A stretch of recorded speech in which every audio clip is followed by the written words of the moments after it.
take a moment and just allow the eyes to stay closed.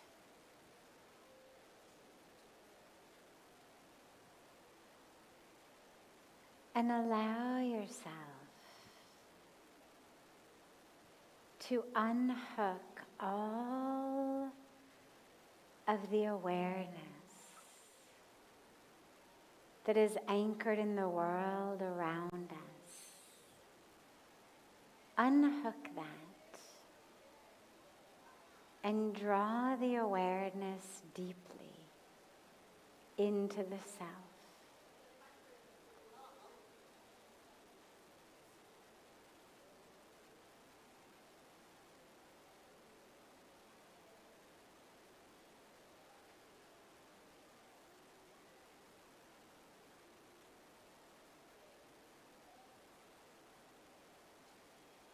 And as the awareness draws deeply into the self, allow yourself to notice the light inside.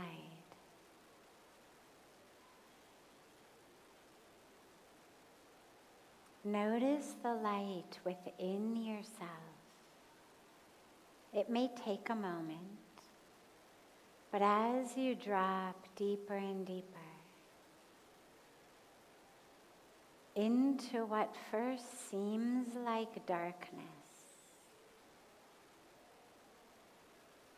you'll notice actually there is a light inside.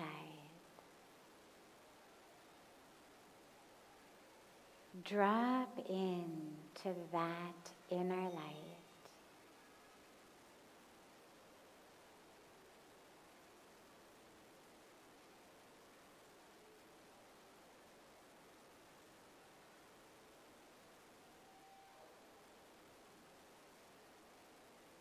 As you exhale, on each exhalation, just allow yourself to drop deeper. Deeper and deeper into that light within the self.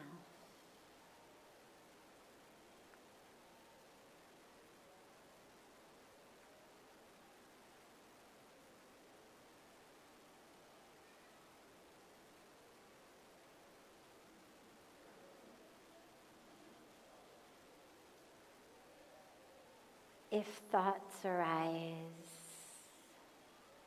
sensations arise, don't fight them off, but don't let them grab your awareness. Just keep drawing the awareness inward to the breath. And as you exhale deeper and deeper, dropping into the place of light within you.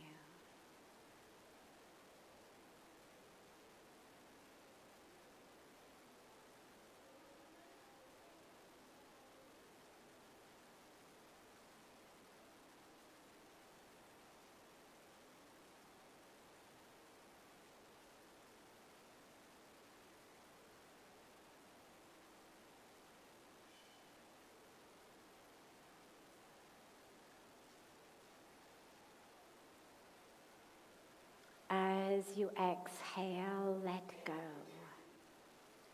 That which blocks us from seeing the light within us is our own ignorance, our own stories, our own illusions. So as you exhale, just let go. Breathe out another story that you tell yourself.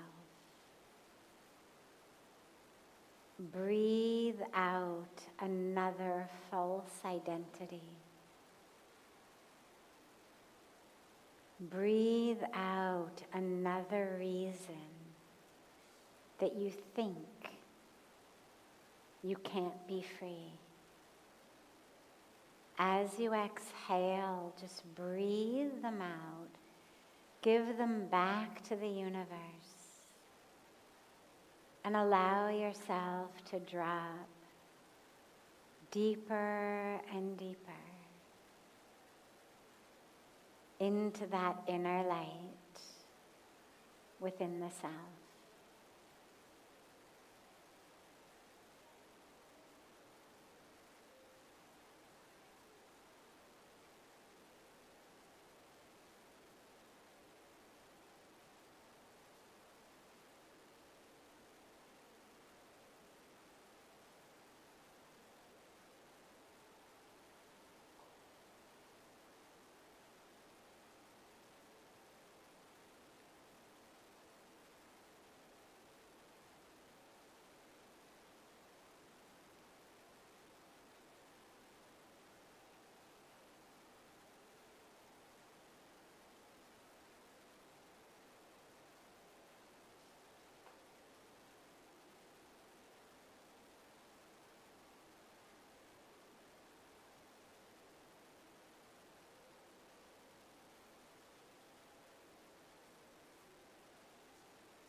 Slowly and gently, bring the palms of your hands together in Namaste at chest level.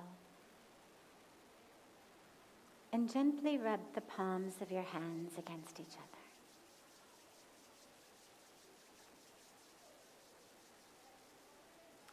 Press the palms of your hands into your closed eyes.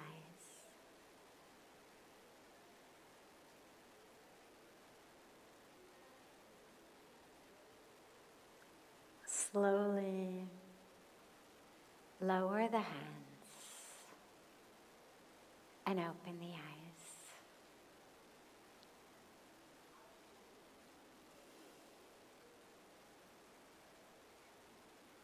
Welcome to Satsang. Such a gift and a blessing and a joy to be together with all of you. Starting as we always do with a question that comes in from our beautiful family joining us online through this gift of technology. Then we open it up to any questions that anyone here has. There's a microphone right there, so feel free to come and share your question, share your name, share where you're from, and then share your question. But we'll start with one that's come in advance first.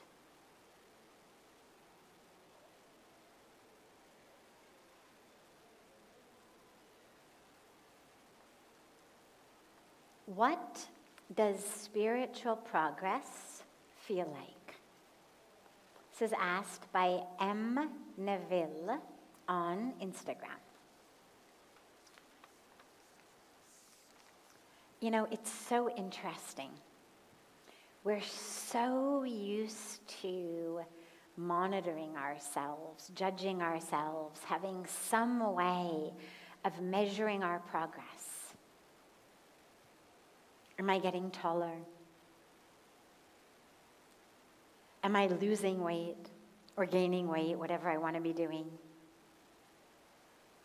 Am I able to, carry a tune for longer? Whatever I'm doing, we develop these ways of constantly measuring ourselves.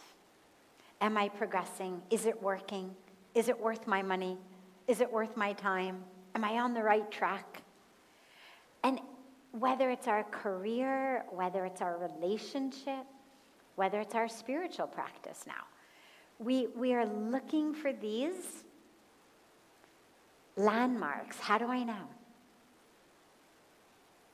First of all, what spiritual progress really feels like, to me, from my experience, is a huge, deep breath with a really long exhalation. Spiritual progress feels like, oh, thank God I don't have to put on a show anymore. Thank God I don't have to pretend, defend, acquire, dress up. Like it's all of the stuff that takes so much of our time and energy. Spiritual progress is, how free of that are you becoming? So to me, it feels much more like a gigantic exhale than like a race that I'm getting closer to the finish line of. There's no like huffing and puffing or sweating in that way. It's, how comfortable am I in my own body with whatever it's happened to achieve today? People were nice to me, they were not nice to me. They appreciated what I shared, they didn't appreciate what I shared. I got, success in this project that I wanted to do. I didn't get success in this project I wanted to do. This video we shared got tons of views. This video we shared didn't get so many views. That's kind of whatever it is that's happening. The ability to just be in your body, in your breath, with the overwhelming okayness of it all, the overwhelming perfection of it all, for me is what spiritual progress has felt like. It's not about the shapes or the designs or the colors that I see in meditation. It's not about a variety of different powers that you get. It's about, can I just sit in myself? I achieved something, I didn't achieve it. Worked out, didn't work out. Felt good, didn't feel good. And yet, regardless of it all, to just be able in this very moment to be in the perfection of yourself, of the divine, of creation, of that moment. That to me is what it feels like. That all being said, given how much we are so frequently looking for markers, I can give a few. And they may not necessarily be what you think, because a lot of times we do think spiritual progress is about, oh, the siddhis are going to come. Can you make yourself big yet? Can you make yourself small yet? Can you, see the future? Or, what have you achieved in this way or achieved in that way? And what I have found is that the markers are actually ways in which we're getting freer and freer rather than more and more stuck.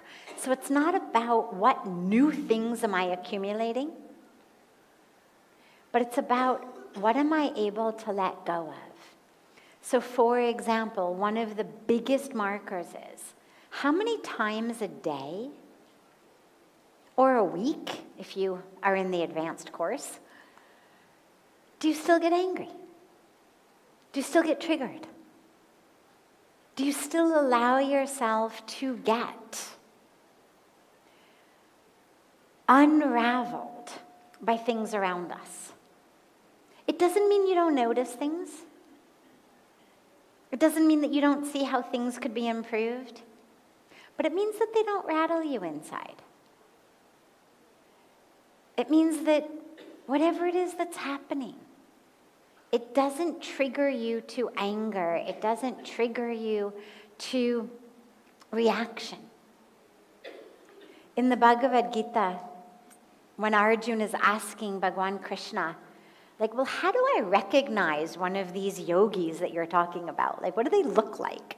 How would I know? How would I know that I was, meeting one of these wise people, one of these yogis? And Bhagwan Krishna gives this beautiful long list of all of the different characteristics. But one of them is the yogi is the one who's balanced, equanimity, It's the English that we use for that. Equanimity. In pain, in pleasure, in success, in failure, in gain and loss. It doesn't mean we don't notice, but it means that none of it has the power to pull me off my anchor. Because I'm anchored in something much deeper than that. So that's a key one. How frequently are you still getting triggered, reacting, losing your temper? Number 2, how frequently do you feel like there is something lacking in your life? How frequently is the inner voice still saying, "Oh my God, you're so stupid. Oh my God, I can't believe you said that. Everybody must be thinking that you are so stupid." Or how frequently is the inner voice saying, "Oh, you're ugly. You're a failure. You're worthless. You're this. You're that." How frequently is our inner voice still telling us lies, negativity, harm? That's another really good indication. And the third, there's a lot, but the third for now, is how frequently do you find yourself asking the universe, what for me compared to what through me? So how much is your general life focus still on accumulating more and more? Whether it's money, whether it's prestige, whether it's power, whether it's popularity, whether it's fun, whatever it is, how much of the vision is, oh, I need more. And how much of the vision and intention is, use me. Use me. Let me be a vehicle, a channel for your flow. And obviously, the more of the former, like the more times you say what for me, it means you still have a beautiful, beautiful road to walk. And the more times you find yourself saying what through me, it means you also still have a beautiful long road to walk, luckily, but you're somewhat further ahead. You've been walking for longer. You've made somewhat more progress on the journey. So those are 3 good markers. Don't think about spiritual progress as what siddhi am I getting, or, oh, when I close my eyes to meditate, I see this yantra or this color or this light. The universe is not handing out gold stars in the shapes that you see behind your eyes or in your head when you meditate. Meditation is different for everybody. Some people see light, some people see colors, some people see shapes, some people don't see anything. But none of it has to do with markers of where you are on the path. It's like being in love. If you ask 10 people, what does it feel like to be in love? They're going to describe it to you in 10 totally different ways. But each of them is having the deep, real experience of loving. In the same way, connecting to the divine, moving forward, it's a different experience for all of us. But the key to remember is, it's not about what we're getting, it's about what we're letting go of. So if you still feel like you're suffocating in life, and you're kind of holding it all together, you still have a beautiful long path. If you feel like you can exhale and let it go, you're farther along. Because spirituality allows us to let go. There's a beautiful parable about this of a guy who gets on a train with his suitcase and gets on the train and is carrying his suitcase, and the train leaves from the station and he's carrying his suitcase, and the ticket collector comes by to look at his ticket and says, "Sir, you're sitting on the train, but you still have your suitcase, like you're still carrying it, like it's above the ground, you're holding it, it's heavy. Why not put it down. And the guy says, oh, well, I need this. Like, this is my stuff. I've got to take it on my journey. And the TT says, well, but you're on the train. And it takes the guy a really long time to understand that just like the train is taking him, so it's going to take his suitcase. He no longer has to hold up the suitcase. He's on the train. He can put it down. Apne aap pahunch jayega. And the same thing happens to us spiritually when we're not progressing very well. It feels like we are holding up the universe. I have to do this, I have to do that. If I don't do this, then oh my God, the sky's gonna fall. It's all up to me. As we get more and more on the spiritual path, we realize I am being carried. And everything is being carried with me. So, yeah, these are all beautiful ways of watching our progress. But don't get so stuck up in that. Just allow it to happen. You don't have to stand at a wall like kids do as they measure their height, every 6 months, and there's pencil marks on the wall. Don't do that to yourself. You'll drive yourself crazy. Just let it happen, let it happen, let it happen. You'll know as you get freer and freer. Beautiful. Other questions? Any question that anyone has?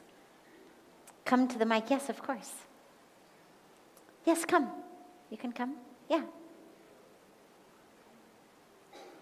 And just share your name and share where you're from and your question. I am Claudia from Italy, Europe. Mine is a very practical question. Great. I think this is my second journey in India, and I feel like there is a very deep spirituality here, and it's very kind of easy to find your path. But I think in Italy, in Europe, in Western side of the world, it's getting harder for the new generation. So, like I have 3 children, teenagers, and I think that because of the social media and big, time spent on the internet, they get a kind of lost. So my question is, how can we help? It's a very practical question. Yeah, it's a great question. Spirituality should be practical. Yeah, I realize that it's so hard to, as a parent, to kind of fight against the social media and the internet side. So how can we help them to find their spirituality, to find back their spirituality and also their self? Yeah, great. Thank you. So you're right, it is really hard. It's really hard in the West. It's also really hard in India. In fact, someone was sharing with me recently statistics that kids in India are actually spending more time on social media than youth in the West. I think Pujya Swamiji was speaking about this last night in the Aarti. As parents, and especially as spiritual parents,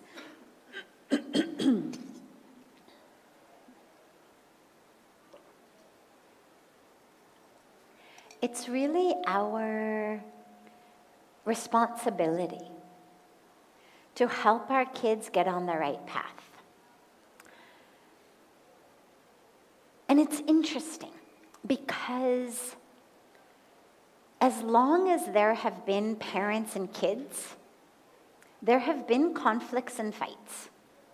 This is not due to the mobiles.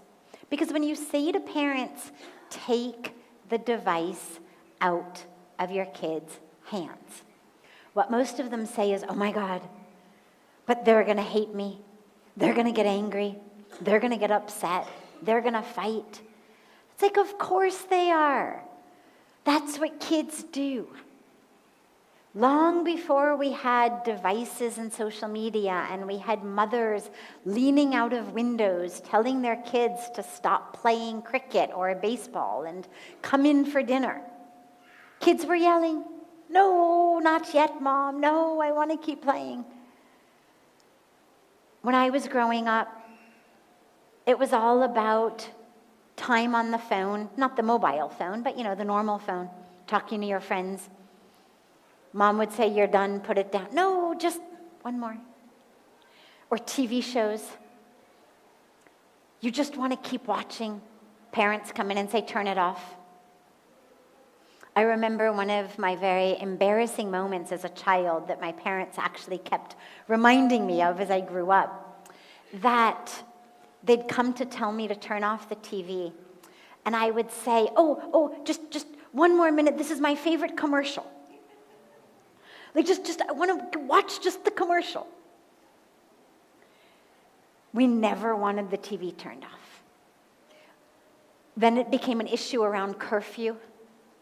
I always had to be home what felt to me like earlier than my friends did. It wasn't fair. But of course, my friends also fought with their parents. This is the nature of the parent-child relationship. Kids will push boundaries. They want more free time, they want more fun, they want a later curfew, they want more TV, they want more time on the phone, mobile or otherwise. And parents' role is to say no. And the kids fight, and the parents say no. And the kids scream, and the parents say no. And eventually the kids stop screaming and fighting because they realize it's not going to get them anywhere. Developmental psychology, child psychology, teaches us that the absolute worst thing you can do for your child is give in when they throw a temper tantrum. Because what it does is it creates what we call a sanskara, or a neural pattern that says, if I scream and yell and push and fight enough, eventually I will get what I want. And then all we are doing is creating a generation of people who cannot take no for an answer, who are spoiled, who are angry, who throw temper tantrums, which it's one thing when they're 4, it's another thing when they're 40, because they believe on a very deep unconscious level that if I just become loud enough and annoying enough, eventually I'm going to get what I want. So as parents, we have to be strong. If your kid said to you, "I only want to eat potato chips for dinner," and all they ate was potato chips, you wouldn't let them do it, no matter how much they fought. Because you know this is ruining their health. You might say, "Fine, go hungry, but I'm not giving you more potato chips. When you get hungry enough, you'll come and you'll eat your vegetables."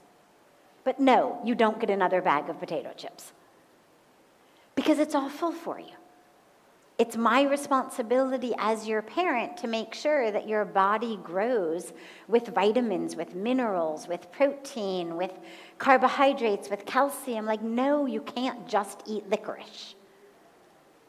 And yet, we're so good about taking care of their physical bodies. No more Coke, no more candy, you've had enough. And even the yell or scream, we pull it away, we don't give it to them. But these mobile devices have somehow made parents weak also. They're ruining our kids' minds, even worse than potato chips are ruining their bodies. But we've become powerless and hopeless. Now, of course, it depends how old your kids are, but as long as you are the one paying the bills, that phone belongs to you. If you are paying for their phone bill, their internet connection, that phone is yours, not theirs. They have no legal right to it. And as parents, we need to exert that. Yes, they will fight. Yes, they will yell. Yes, they may say, I hate you. They may do everything that kids have been doing forever to get their own way. But as parents, we have to be strong enough to take it. We're not here to make our kids like us. We're here to give them what we know is the very best for their lives. And a lot of times what they want isn't the best thing. Kids want potato chips and soda pop and candy. But we don't let them have that much of it because we know. And we have to be the same way with the phones because you're right. It pulls them out of real life. Not only that, as a separate subject, it also quite literally changes the way their brains function. And it is setting them up for a lifetime of struggle. A lifetime of not being able to concentrate, a lifetime of distraction, a lifetime of the inability to pay attention to things that matter. And for spirituality, we need to pay attention.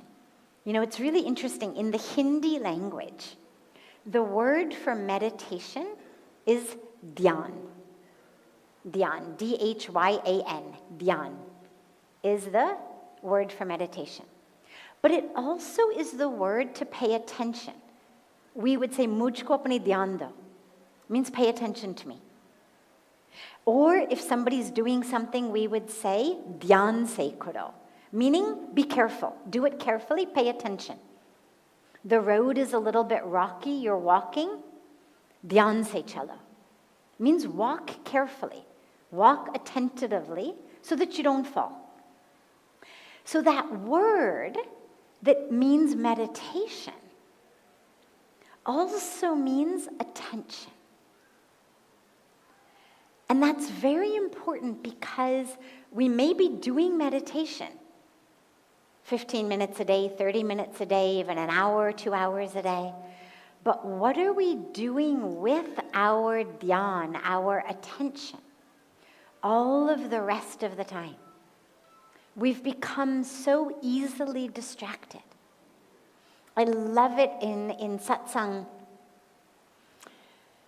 Here in the big room, it's a little bit less, but when we were, in the garden or in a smaller room, it happened every day, sometimes several times in a day. You'd be in the middle of a very deep topic, and somebody would sneeze or cough, and everybody goes, like you've never heard somebody sneeze. Or somebody would open the zipper on a purse to get, a cough drop, whatever it was. You'd just hear the zipper open, and everybody would go, like, it's a zipper. But our attention has become so halki, we say. Means very, very shallow. The tiniest little thing, somebody sneezing, somebody coughing, somebody opening up a zipper like we've never heard it before, is enough to cause all of our attention to go. And this is ruining our lives, and it's going to ruin our lives even more. Because on a very literal level, agar dhyan nahi de sakte hain, if you can't pay attention, to dhyan kaise karenge? How will you ever meditate? If I don't have the ability to bring my attention, I will never be able to meditate, but I'll also never be able to have a deep conversation. I'll never be able to read a book. I'll never be able to write a book. I'll never be able to think deeply about a problem and come up with a solution. We are handicapping ourselves and allowing our children to handicap themselves in such a way that we don't have the ability to focus our minds for more than 3 to 30 seconds at a time on anything. And every single thing in life, from love to relationships to poetry to literature to film to being in nature, requires us to pay attention, to be able to actually watch the sunset, to be able to look at a painting, to be able to read a poem, to be able to listen to music, to be able to go deep in a conversation. So all of this is to say, before you try to get your kids more spiritual, you have to extricate them from that which is literally hijacking their attention. And you got to be strong, and you got to be prepared for a lot of resistance, but set rules. It's not no devices, but maybe it's things like no devices at the dinner table, no devices in the bedroom. This is critical. Critical. The rate of suicide in young people is going up. And what we're finding out, there's lots of articles coming out about kids in their room in the night, seeing something online, reading something online, having some experience, getting all upset, and there's no one to turn to. Everybody's sleeping. And they commit suicide. Or even worse, they're turning to ChatGPT, who has become quite tragically the best friend of so many of our kids, who far too often, because it is programmed to try to help us and make us like it and make us, think that it's our best friend, actually helps us along. Oh, you want to do this? Okay, let me help you. No phones in the bedroom. Absolutely no phones in the bedroom. No phones at meals. Create rules, like parents have always done. And then, when they have their power of attention back, when there's some spaciousness and some time, then you get to fill it with things that actually are real life rather than just the reels that we see. But we got to do it in a step-by-step process. Beautiful. Yeah, and you are far from alone in this current challenge that we all face. But we have to be strong. And the greatest challenge of it is, first we have to be strong with ourselves.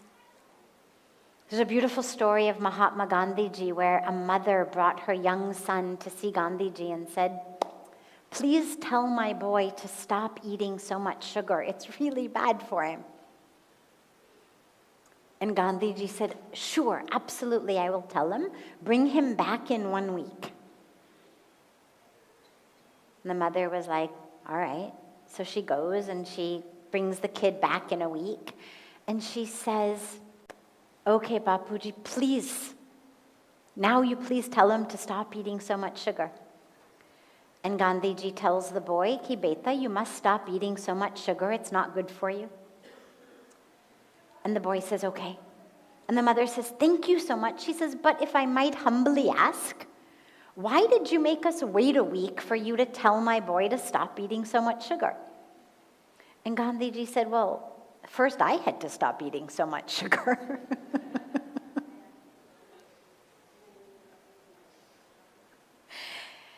It only works. It only works when we speak from authenticity. These youth today have the very best, what I call BS meter, of perhaps any generation ever. They can smell it from a mile away when you are trying to pull their lug. We have to be authentic. If we are telling them no phones at the table, it means us too.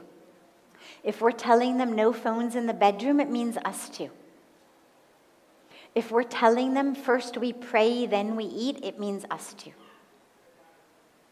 Whatever rules we are setting up for them, it has to be for us too. And it's a beautiful opportunity because it takes us deeper and deeper then.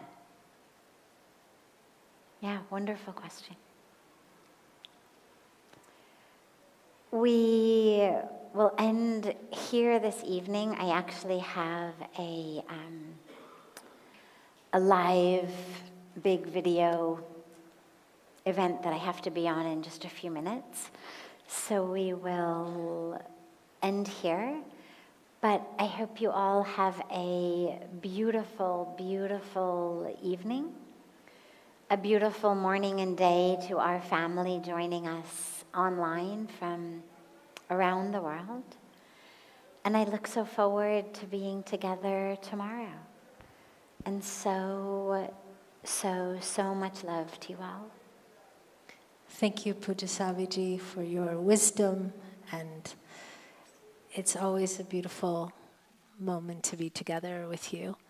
For those of you who tonight didn't get